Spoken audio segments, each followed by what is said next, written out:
ఇక్కడ ఒక కోళ్ళ షెడ్ చూడండి, 10,000 కెపాసిటీ కల్లా కోళ్ళ షెడ్ ఇప్పుడు ఎలా అయిపోయిందో.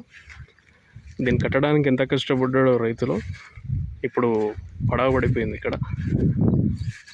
అంటే దీనికి గల కారణాలు చాలా ఉన్నాయి.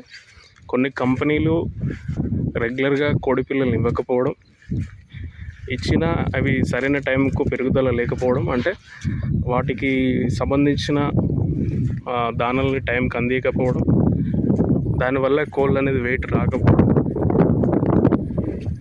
వాటి నుంచి ఆ కోళ్ళు అనేది రావాల్సిన టైంకి వెయిట్ రాకపోగా ఆ టైంకి ఆ కోళ్ళను అనేది కంపెనీ రిటర్న్ తీసుకున్నప్పుడు వెయిట్ పరంగా తక్కువ వచ్చి ఆ రైతుకి తక్కువ అమౌంట్ కట్టేయడం వల్ల రైతు అనేది లాస్ అవుతున్నాడు.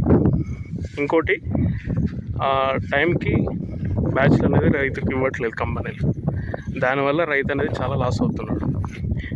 ఇది బిజినెస్ పరంగా బాగుంటుంది అని చెప్పి ఎన్నో లక్షలు వెచ్చించి ఇలాంటి షెడ్లు వేసుకున్న రైతులు ఇప్పుడు ఇది ఇలా పొడవ పెట్టుకొని వస్తున్నారని చూడండి, మొత్తం పొడవ పడిపోయింది. ఇప్పుడు ఏంది వాడట్లేదు అసలు. ఇది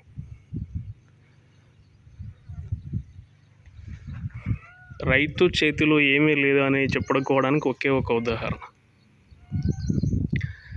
తనంతటా తను రైతు తెచ్చుకొని చిక్స్ తెచ్చుకొని ఫీడ్ ఓన్గా తయారు చేసుకొని చేసుకోగల కెపాసిటీ రైతుకు లేదు. ఎందుకంటే దానికి చాలా డబ్బుతో కూడుకున్న వ్యవహారం.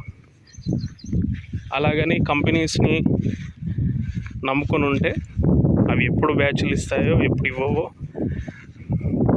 తెలియని పరిస్థితి. ఒకవేళ ఇచ్చినా కొన్నిసార్లు రోగాలు రావడం, కొన్నిసార్లు ఆ వెయిట్ రాకపోవడం, కొన్నిసార్లు వెయిట్ వచ్చినా రేట్ రాకపోవడం మార్కెట్లో. దానివల్ల రైతుకు కట్టేయాల్సిన కేజీకి ఏదైతే అమౌంట్ ఉందో అది తక్కువ చేయడం, దాన్ని బట్టి రైతుకు అనేది అమౌంట్ అనేది తక్కువగా వస్తుంది.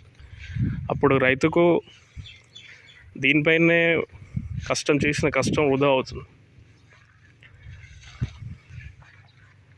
రైతు కమర్షియల్ అంటే కార్పొరేట్ వ్యవస్థ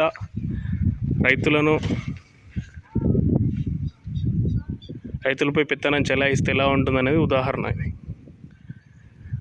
రైతు అనేవాడు తన పరిధిలో తనకు సంబంధించినవి తాను మాత్రమే పండించుకునే విధంగా, తాను మాత్రమే మార్కెటింగ్ చేసుకునే విధంగా, తాను మాత్రమే సొంతంగా ఏదైనా తయారు చేసుకునే విధంగా ఉండాలి. ఇప్పుడు ఇంత పెద్ద షెడ్ దేనికి పనికి వస్తుంది? దీనికి పెట్టిన ఖర్చు ఎక్కడ? గుడ్డిగా నమ్మి మనం ఏదో చేయాలని ప్రయత్నం చేస్తున్నాం, కానీ అదే మనల్ని ఎటు కాకుండా చేస్తున్నాం. రైతులు అంటే అప్పులప్పాలు చేస్తుంది. గుర్తుపెట్టుకోండి, రైతు అనేవాడు స్వయం సమృద్ధి, స్వయంగా తనకు తానుగా ఎదగాలి, అంతేకాని ఒకరిపైన ఆధారపడదు. జై హింద్, జై అన్నదాత.